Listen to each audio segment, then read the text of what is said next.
Tonight's story is called There's Someone Talking to Me Through My Bathroom Sink. I Don't Know What to Do. The story comes to us from Theo32118. And as usual, if you enjoy the content I do here on YouTube, or if you like this video, please consider liking, commenting, and subscribing. Thank you. On with the story.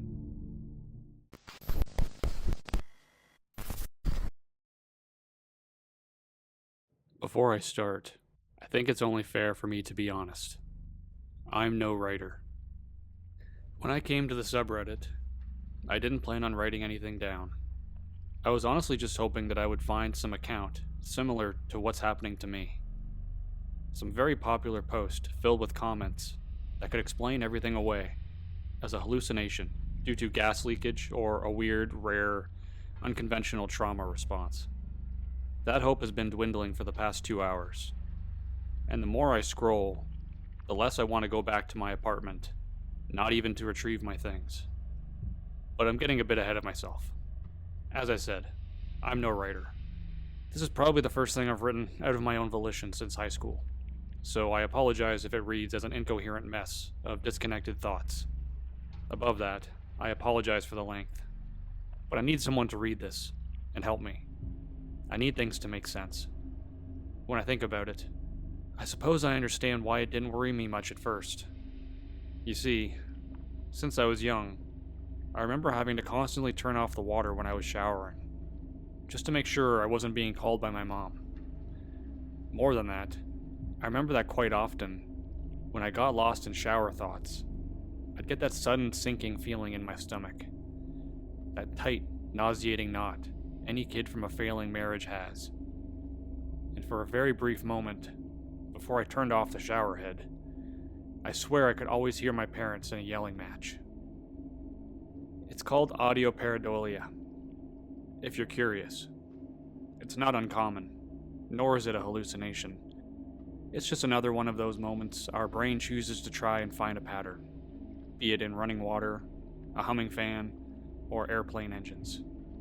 It's not rocket science to figure that a kid who was constantly yelled at, and, more often than not, had to be the peacemaker when screaming matches turned physical, would have his brain search for that same violent pattern in the white noise of water hitting tile.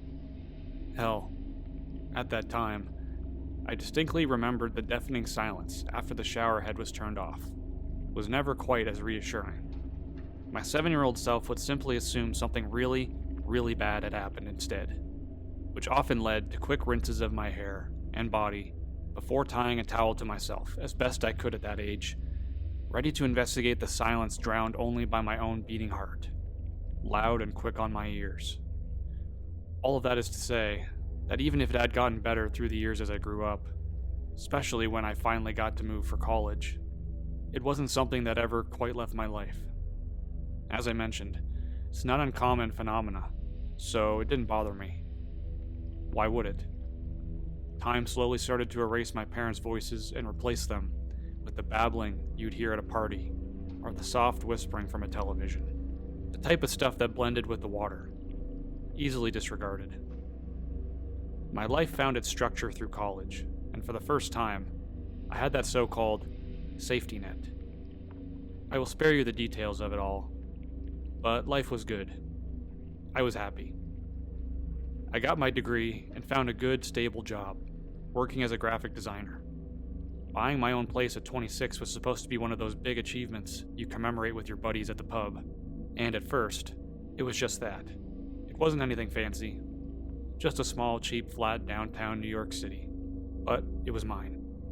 In hindsight, it makes sense why it was sold to me for half its value. "We're not rich enough to buy cheap," was what my father used to say. And I think I understand it now. It happened 6 months in. Like it was just waiting for the moment I had settled. I'd opened the last box and assembled the last screw. If you were to ask me about hearing things in the shower during those 6 months, I don't think I could tell you any instance of it in detail. The voices weren't gone, per se. They were just background noise. The agglomeration of sounds you'd hear coming from a crowd.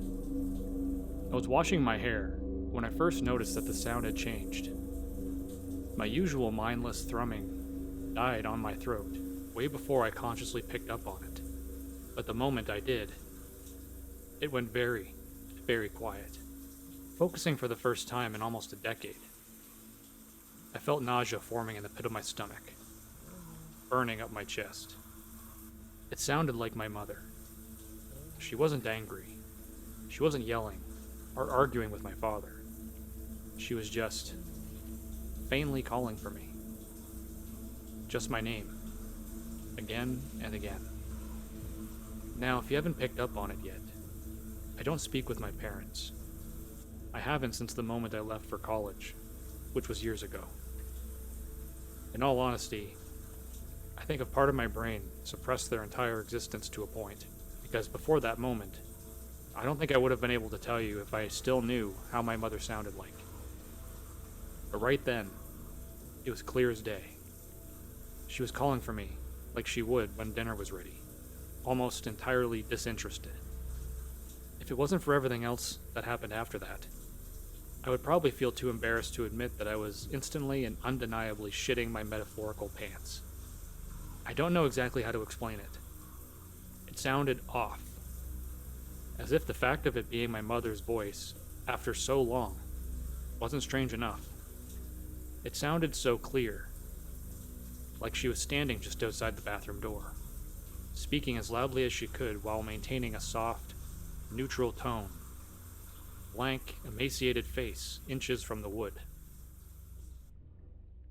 The silence that followed after I turned the shower head off, cutting her mid-syllable, wasn't comfortable. It just was.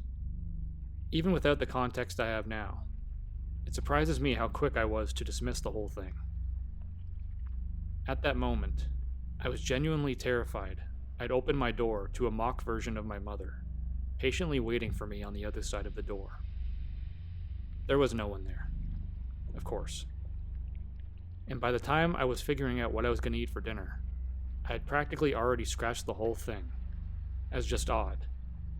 For me, it didn't matter that it sounded so clear, so distinct from anything I've ever heard before while showering.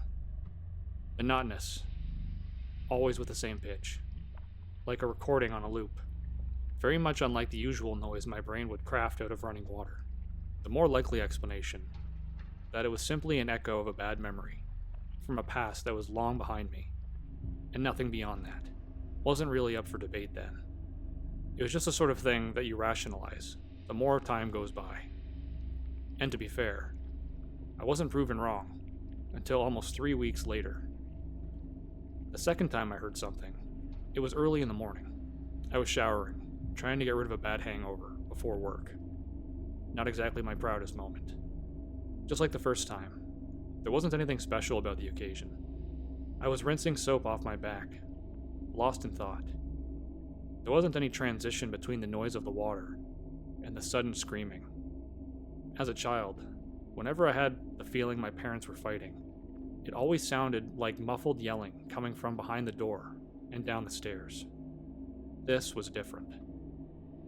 It was as if there was a woman in my bathroom, standing behind the shower curtain, screaming her lungs out. I don't think I've ever heard that noise come from a human being before. Absolutely throat-shredding. Closest I've heard to that were mountain lions. It must have lasted for only a second or two, but it made me jump and slip on the tile, hitting my knee with a pretty loud wet smack on my way to the floor. I think I must have yelped too. I don't remember. I just remember that my hand shot to grab the curtain and pull it all the way open before I could even process the implications of that scream, making me face the empty bathroom naked, half kneeling on my quickly bruised knee, with the water still running, and with my heart in my throat. She wasn't there. There was no one there. Not even beyond the door I had consciously taken to leaving ajar since the last incident. I didn't feel watched, and there were no signs of anyone in my apartment besides me. I was hungover, yes, but I wasn't drunk. I wasn't high. My family had no history of anything such as schizophrenia or psychosis. I am genetically more likely to have clinical depression thanks to my mother, but that was far from being prone to hallucinations in my books. I couldn't focus that day. I left for work with my shirt put on backwards, and still somehow managed to arrive late. The whole day was foggy. Once it was time to clock out, I didn't want to go back home, but the idea of arriving to my flat after dark was even worse to me. Some of you, at this point, probably think I'm a moron, but my place was just as it was when I left. If it wasn't for my still sore knee, I honestly probably would have tried to, somehow, write the whole thing off as a residual fatigue from the day before. Even now, it sounds stupid to say, but for as embarrassing as it felt, I took to showering in my gym showers for the following week. I brushed my teeth at my office with a brand new toothbrush, and generally found my way around using my bathroom. There wasn't even any particular deeper thought behind it, I don't think. Just instinctual fear. Like it was easier to just leave the door locked and go through the hoops of doing all my other necessities elsewhere. It wasn't a maintainable lifestyle. I couldn't avoid my own bathroom forever. And as time healed my knee, it also made my actions look more and more absurd.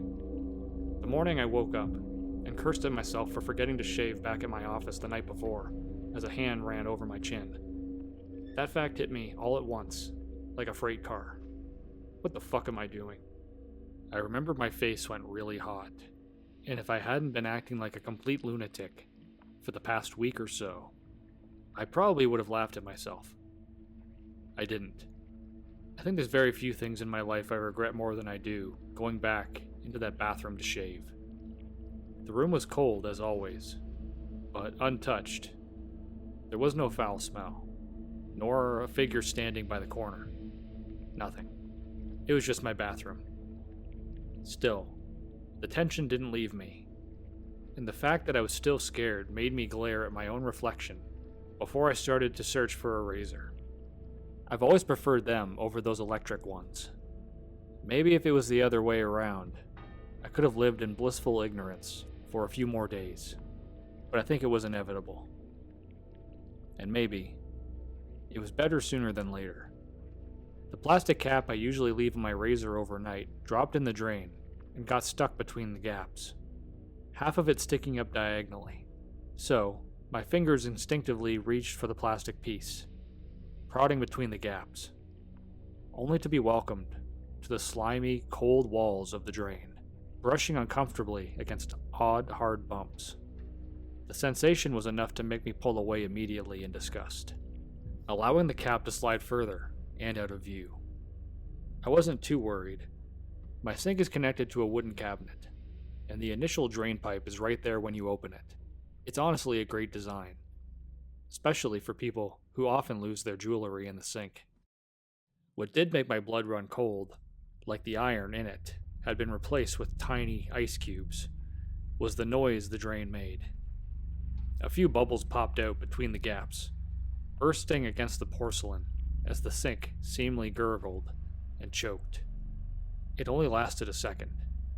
The cold from the tile floor managed to seep through my pajamas into my legs as I knelt down in front of the sink. The air felt too thick on my throat. I swallowed hard, my heart thundering on my chest in the telltale signs of fight or flight. For some reason, despite myself, I still reached out to open that cabinet door.